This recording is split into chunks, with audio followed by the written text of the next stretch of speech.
Olá, sejam todos bem-vindos. Eu sou o Coelho do Pântano e esta é mais uma conversa despretensiosa sobre qualquer coisa.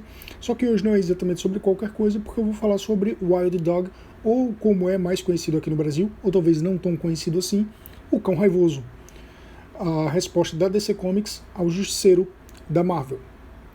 O personagem foi criado ali nos anos 80, muito provavelmente como uma resposta ao Justiceiro da Marvel mesmo, porque era uma época que esses heróis urbanos estavam fazendo algum sucesso ali na Marvel, encabeçados pelo Demolidor. Mas tinha o Justiceiro, que pegava uma outra vertente, porque trabalhava mais ou menos de outra forma, mais ou menos não, trabalha bastante de outra forma, age de outra forma, mas também está ali na pegada mais urbana. E quando a gente diz mais urbana, é porque o cara ele enfrenta vilões mais urbanos, criminosos, mafiosos, não necessariamente enfrenta caras super poderosos, cientistas loucos e afins, porque nesse sentido o Homem-Aranha também seria um cara urbano porque atua muito dentro da cidade.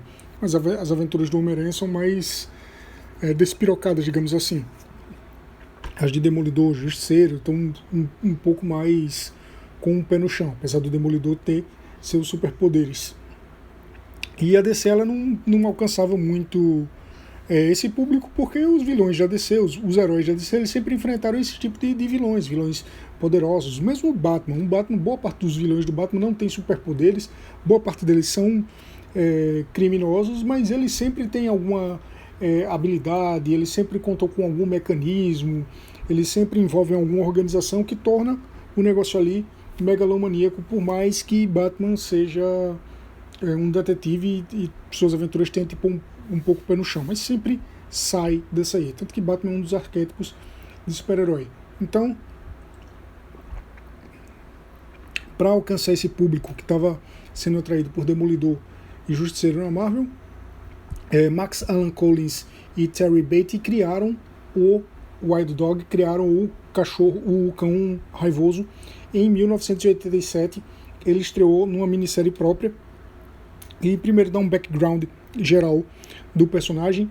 O Cão Raivoso, na verdade, é Jack Wheeler, que era um jogador de futebol americano pela State University e morava ali nas Quad Cities. Esse State University, Universidade Estadual, embora não seja revelado na história, provavelmente é a Universidade Estadual de Iowa, porque as Quad Cities é uma conurbação formada por 4 cidades, daí Quad, 2 delas em Iowa e 2 delas em Illinois. Essa região é real, essa conurbação é real e as cidades também são reais. E o Jack Wheeler, ele vivia em Davenport, que fica em Iowa. Então provavelmente State University, deve ser Iowa State University. E o nome do time era Red Dogs, o nome do time da universidade. Porque os times universitários nos Estados Unidos, cada um tem um nome.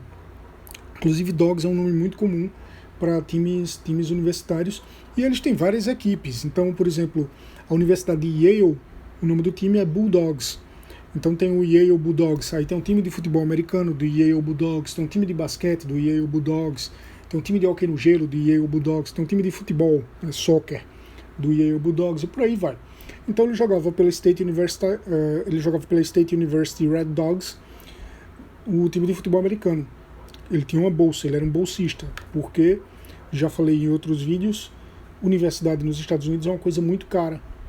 Então, para você fazer, ou você sendo rico, e aí você pode pagar as anuidades, ou você fazendo um empréstimo, e você vai passar anos depois pagando esse empréstimo, coisa de 20 anos, 30 anos, ou você ganhando uma bolsa, por alguma habilidade extraordinária. Se você for um cara muito crânio, a universidade deixar que vale a pena ter você lá. Se você for um músico muito competente e puder entrar para a banda da universidade, para a orquestra mantida pela universidade, ou então se você for um atleta excepcional e puder fazer parte de algum dos times da universidade. Era o caso do Jack Wheeler. No time de futebol americano, ele era muito amigo de 3 caras que eram o Andrew Flint, o Graham Gould e o Lou Gutter. Eles eram muito amigos ali, os 4, até que o Wheeler se machucou, foi cortado do time de futebol americano e por isso perdeu a bolsa de estudos. E então ele largou a faculdade Depois que se recuperou da lesão, ele não foi reintegrado ao time de futebol americano e ele entrou para o Corpo de Fuzileiros Navais. Ele largou o Corpo de Fuzileiros Navais mais para frente quando aconteceu um atentado à bomba e muitos dos fuzileiros morreram. E aí ele se desiludiu com essa vida de militar, largou o Corpo de Fuzileiros Navais, voltou para Davenport, onde ele começou a trabalhar como mecânico. Ele pegou a grana que tinha aí, ele abriu uma oficina, ele é o dono da oficina, e começou a fazer uma faculdade de bairro, uma faculdade mais barata, né? Não uma universidade que custaria os olhos da cara, uma faculdade que, apesar de ser mais barata, ainda é muito caro. Faculdade nos Estados Unidos mesmo, as mais baratas são caras. E só um detalhe, eu disse State University, a State University é pública, só que lá nos Estados Unidos mesmo, as universidades públicas são pagas. Então, enfim. E ele conheceu uma mulher chamada Claire Smith, e ela foi morta por criminosos. Estava apaixonado por ela e ela foi morta por criminosos. Nisso, ele descobriu que, na verdade, o nome dela era Claire Carmonte e ela era filha do Don Carmonte, um dos criminosos, um dos chefes do crime organizado de Chicago, que tinha sido morto. E aí ela usava um outro sobrenome para não ser identificada, só que mesmo assim identificaram e mataram. E aí, depois de todas essas desilusões, depois de ter perdido amigos num atentado à bomba contra o Corpo de Fuzileiros Navais, depois de ver o amor de sua vida ser assassinado por criminosos, ele decidiu ser um justiceiro. Ele decidiu ser um vigilante, ser um cara que vai fazer justiça com as próprias mãos e eliminar aqueles que ele considera uma ameaça à sociedade. E aí ele vestia uma roupa toda especial, com colete à prova de balas, com parte de equipamento de futebol americano, coturno, calça camuflada, uma camisa do State University Red Dogs, que tem um desenho de um cachorro na frente. Não é necessariamente uma camisa de jogo de futebol americano, porque se fosse teria um número na frente, não um cachorro. E uma máscara de goleiro de hóquei no gelo. É um adereço que aqui no Brasil é muito lembrado pelo Jason de Sexta-feira 13. O Casey Jones da Tartarugas Ninjas usa também. Ele até lembra bastante o Casey Jones, assim, visualmente falando. Então ele coloca essa máscara de goleiro de hóquei no gelo, máscara antiga, tá? Máscara vintage. Goleiros de hóquei no gelo não usam mais esse tipo de máscara.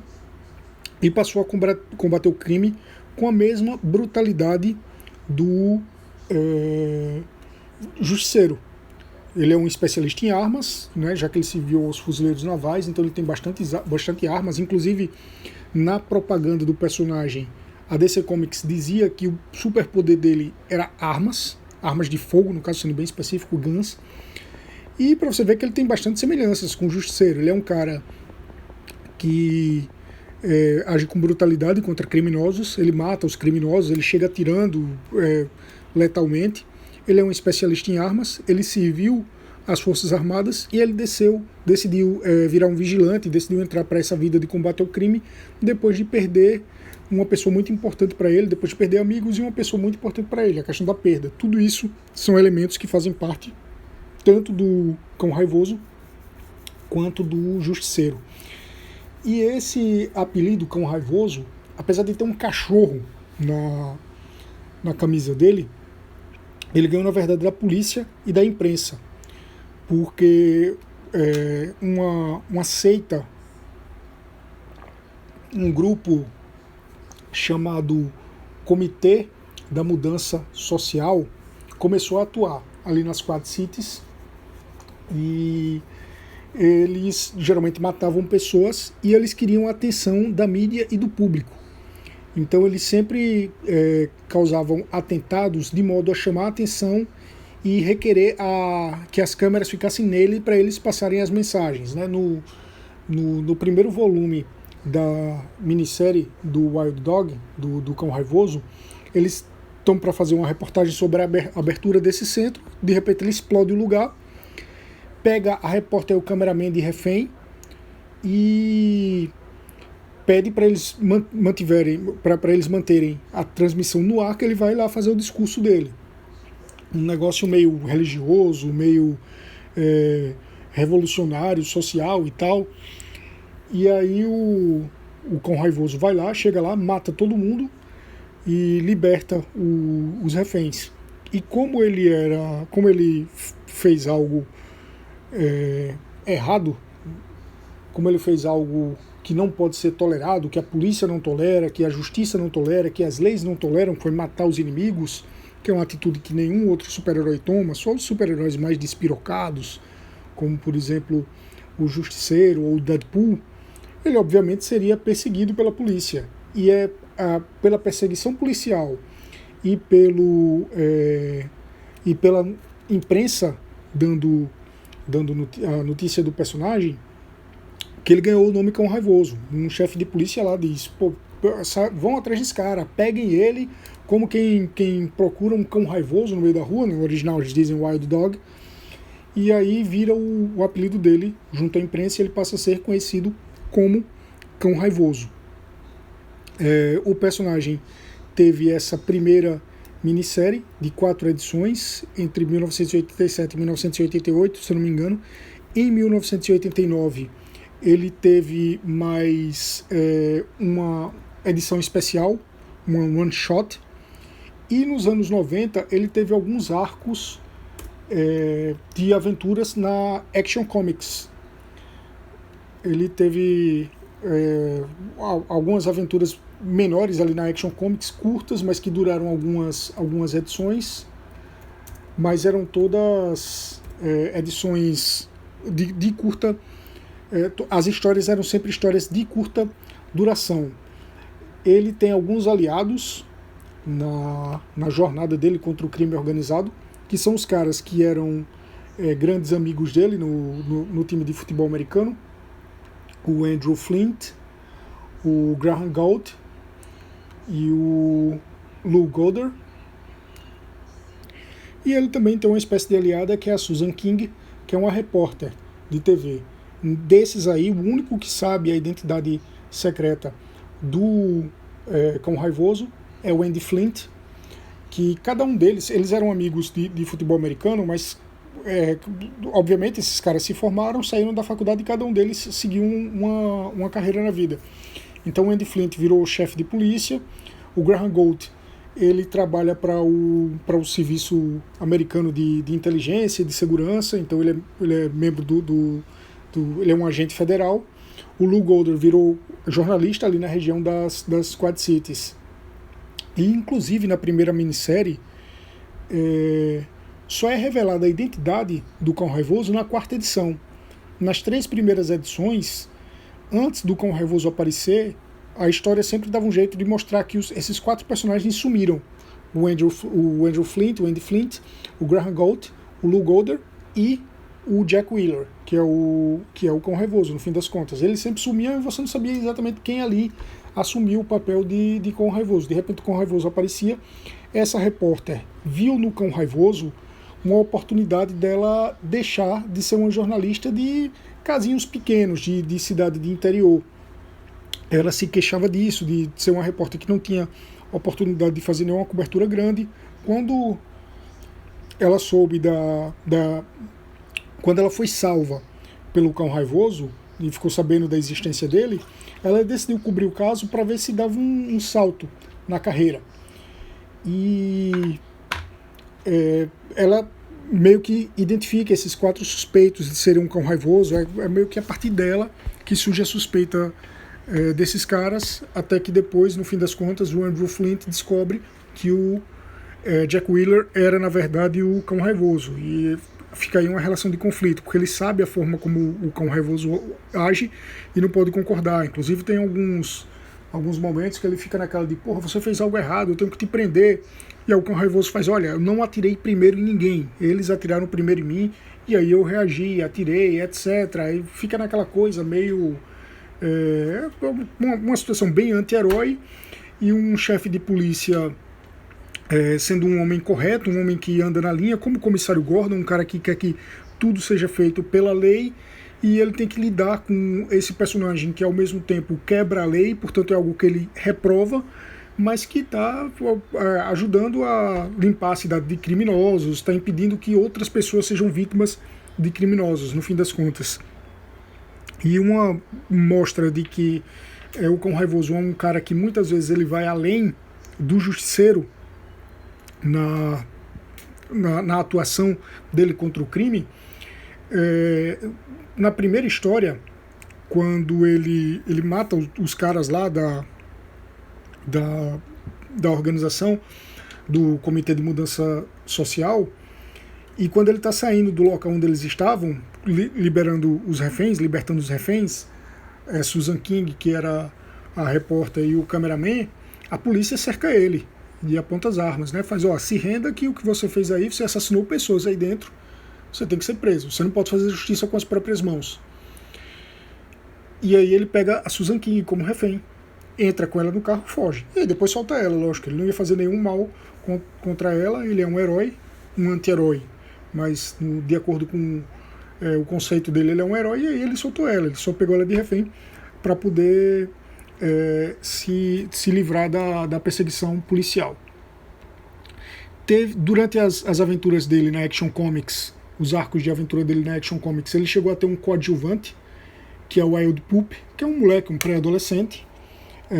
Esse personagem não tem nome aqui no Brasil, porque ele não chegou a ser lançado aqui. Se o Wild Dog ficou Cão Raivoso, talvez ficasse, sei lá, Filhotinho Raivoso, Filhote Raivoso, Cachorrinho Raivoso. Não, acredito que eles iriam usar outro nome, mas a ideia é mais ou menos essa. Pup, filhote, vários tipos de filhote em inglês. Pup é um termo que se encaixa para vários filhotinhos em geral. Nesse caso é filhote de cachorro, já que o personagem principal se chama Wild Dog, Cão Raivoso, por aqui. E foi num desses arcos da Action Comics que ele foi lançado aqui no Brasil. Foi a única aparição do Cão Raivoso em revistas aqui no Brasil. Na verdade não foi a única, eu já explico, mas foi a principal, que era naquelas revistas da Liga da Justiça. O primeiro arco dele, que em inglês se chama Moral Stand, porque ele enfrenta outro grupo de criminosos também, que queriam ali fazer uma revolução, matando pessoas e divulgando a ideia deles, chamado Legion of Morality, Legião da Moralidade, um grupo que vai na mesma onda do Comitê de Mudança Social. E esse arco lá nos Estados Unidos foi publicado entre as Action Comics 601 e 609. Aqui no Brasil foi publicado na revista Liga da Justiça, que na época publicava aquela equipe da Liga da Justiça Internacional, que tinha o Guy Gardner, muito divertida. Foi publicada entre os números 16 e 23 da Liga da Justiça.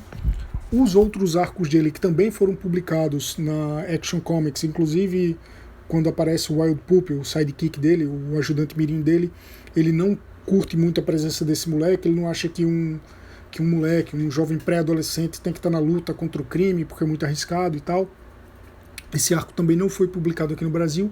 Ele voltou a ser publicado aqui no Brasil em 2009, no mix ali do Lanterna Verde, numa história do Gladiador Dourado, quando o Gladiador Dourado forma um grupo chamado Combatentes da Liberdade, em inglês Freedom Fighters. Essa história foi publicada na Booster Gold, né, Gladiador Dourado número 8, lá nos Estados Unidos, e ele participa ali do Freedom Fighters, dos Combatentes da Liberdade. E depois disso o personagem foi praticamente esquecido pela DC. Na verdade, quando ele foi recrutado aí para o Combatente da Liberdade, ele já estava devidamente esquecido. Depois disso, ele participou da série Arrow. Provavelmente é como ele é mais conhecido aqui no Brasil. O personagem da série Arrow é um pouco diferente. Ele é latino, o nome dele é René Ramirez, e ele é um ex-SEAL da Marinha.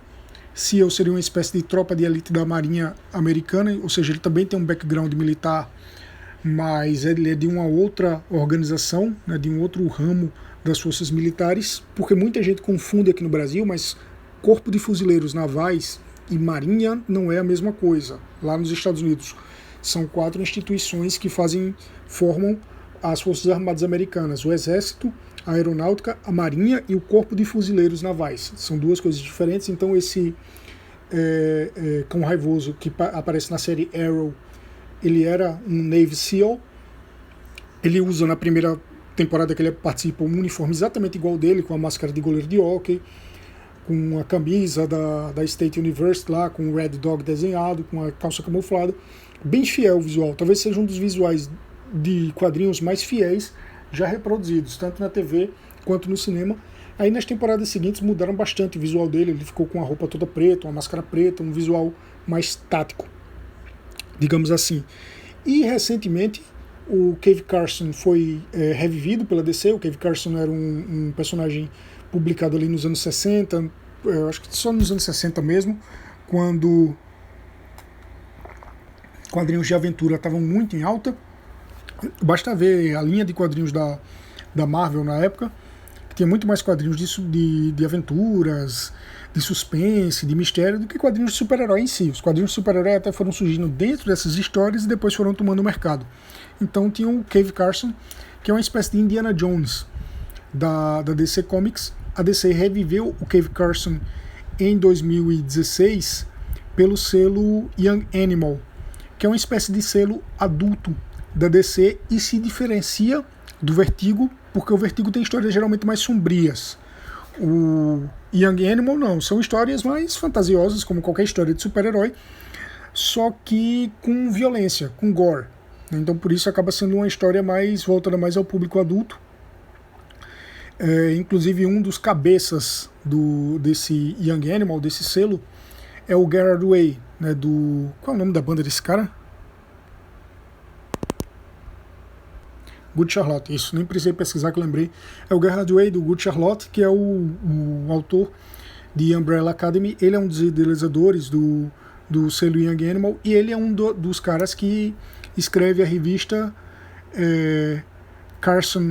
Cave Carson Has qual é o nome? Cybernetic Eye? É uma coisa assim, deixa eu só verificar. É isso mesmo, Cave Carson Has a Cybernetic Eye. Então reviveram esse personagem Cave Carson, colocaram esse olho biônico nele, esse olho robótico, e deram para ele algumas aventuras que tem ainda a pegada de Indiana Jones, de ser uma coisa mais de exploração, mas que eu acho que fica muito mais próximo de um Johnny Quest, só que com aventuras mais adultas, né? Johnny Quest era um personagem infantil, e o Cão Raivoso é um dos caras que o Cave Carson chama para ajudar ele nas missões, porque ele é um cara especialista em armas, ele é um cara que vai para o combate brutal, ele é um cara que não tem medo de enfrentar certos perigos que o Cave Carson não conseguiria, então ele surge lá como aliado. Esse Cão Raivoso, ele é o mesmo Cão Raivoso dos anos 80 e dos anos 90, segue na mesma continuidade, porque em alguns momentos ele lembra, em alguns momentos ele tem flashes de lembrança dos problemas que ele teve, de ter feito parte do corpo de fuzileiros navais e ter tido os amigos mortos no atentado à bomba, da mulher dele que foi morta por criminosos, etc. E eu acho que ficou uma representação bem legal do personagem. Acho que seria até bacana que a DC, eu acho que isso não vai acontecer porque essa história foi publicada em 2016, mas seria muito bacana que a DC seguisse nessa linha e colocasse o Cão Raivoso para ter as suas próprias histórias, e inclusive com o Gerard Way escrevendo, porque ele adicionou algo que eu acho que faz falta ao personagem, e aí uma análise da minha parte de por que o personagem não fez tanto sucesso lá nos anos 80, nos anos 90, já que o Justiceiro fazia. Primeiro, o visual dele, que tinha tudo para ser um visual legal, eu acho que no fim das contas ficou um visual meio tosco. A máscara de hockey, beleza, ela é legal porque dá um visual aterrorizante ali, apesar de lembrar muito Jason, mas beleza, ela dá um visual ameaçador que o personagem tem que ter.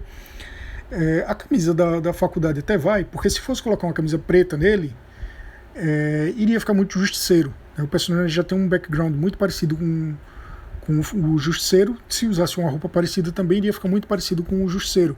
E além do mais, o cachorrinho lá acaba sendo um símbolo do Cão Raivoso. Eu vi que em muitos momentos ele era usado, às vezes no título da história, às vezes um selinho assim na capa da revista. Então tinha tudo para ser bem aproveitado. O problema é que ficou meio extravagante para um combatente do crime. Mas enfim, eu acho que o que acabava prejudicando é que além dessa roupa colorida ali, da camisa azul com um cachorro vermelho, umas mangas amarelas, uns detalhes amarelos na manga, eles usavam uma calça camuflada. Eu acho que para dar um tom de sobriedade, deveria usar calça preta, muito provavelmente, talvez botas pretas também.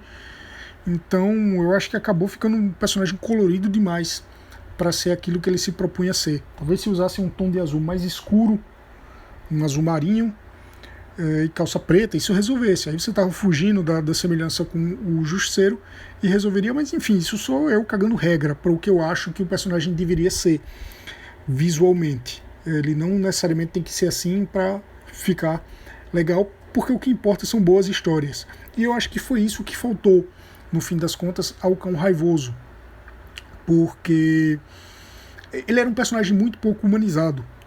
Na primeira minissérie, ele mal falava, porque falar seria uma forma de identificá-lo, né? Por mais que a voz estivesse abafada pela máscara. Então alguém que conhece, que vive com ele por ali, iria reconhecer, porra, a voz desse cara, isso é a voz do Jack Wheeler.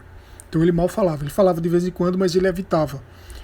E como a história se preocupava muito em dividir ali entre os 4 personagens suspeitos, para você não saber quem era o Cão Raivoso, você só saber no final, sempre que o Cão Raivoso ia entrar em ação, você mostrava os 4 personagens lá, o Andrew Flint, o Andy Flint, o Lou Golder, o Graham Galt e o Jack Wheeler, escutando o rádio, vendo TV, vendo a notícia de que estava acontecendo alguma atividade criminosa, e de repente eles sumiam.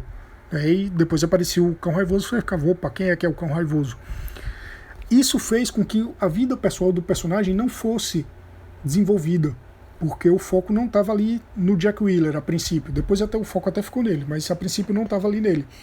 E todos os personagens de sucesso dos quadrinhos, ele tem um certo desenvolvimento na vida pessoal dele.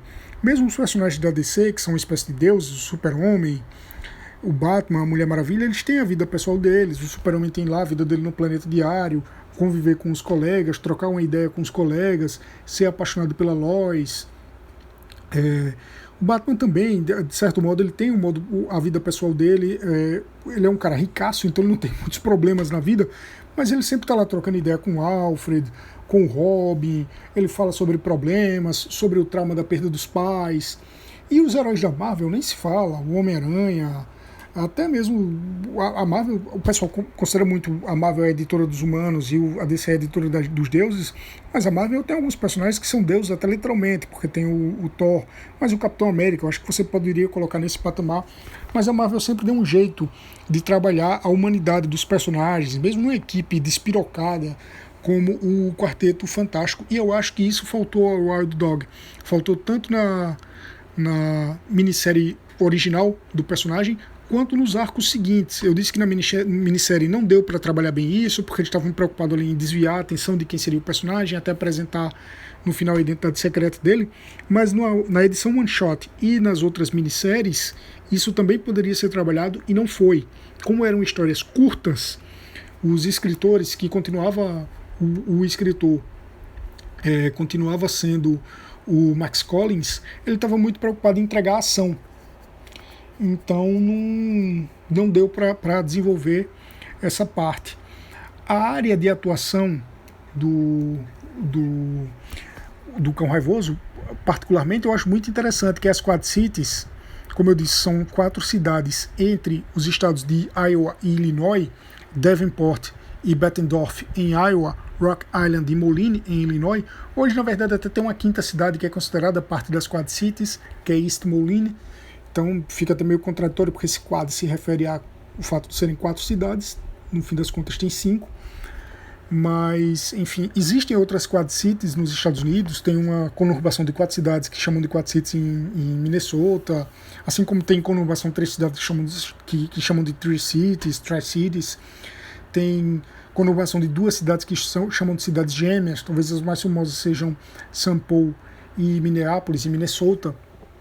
Mas enfim, é interessante colocar nisso aí, porque a DC ela sempre trabalhou com cidades fictícias. Aí você tem Metrópolis, Star City, Gotham City, Coast City, Keystone City, Central City.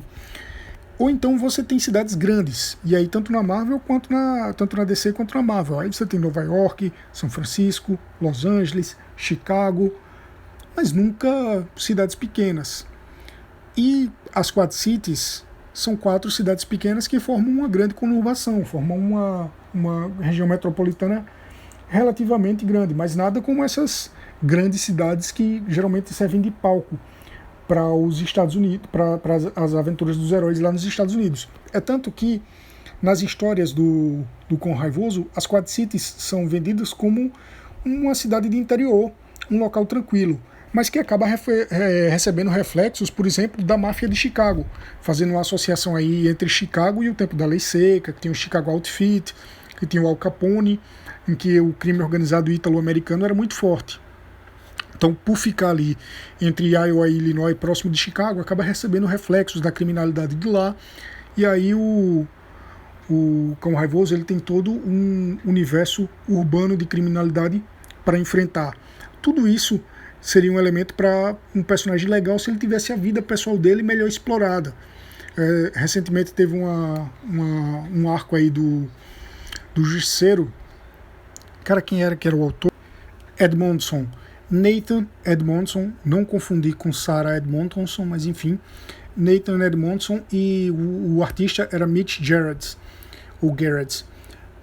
Esse arco do Justiceiro eu achei muito bom e ia muito na vida pessoal do Justiceiro. Então, do mesmo jeito que ele estava lá combatendo o crime com a brutalidade de sempre dele, no outro dia de manhã ele estava num café. Ele estava morando em Los Angeles nessa época, então ele estava num café, tomando café, conversando com uma policial que estava tomando café antes de ir para o trampo, com o cara lá, com o balconista, trocando uma ideia sobre coisas que ele gostava de fazer, aí usando roupa de civil e tal. Então você entrava um pouco no mundo pessoal do Justiceiro. Ele adota um coiote, ele fica criando um coiote lá no bunker dele, que fica lá no underground de Los Angeles, né, nos esgotos de Los Angeles, no submundo de Los Angeles, digamos assim, submundo até que quase que literalmente, porque está embaixo da terra, está embaixo do mundo real lá em cima.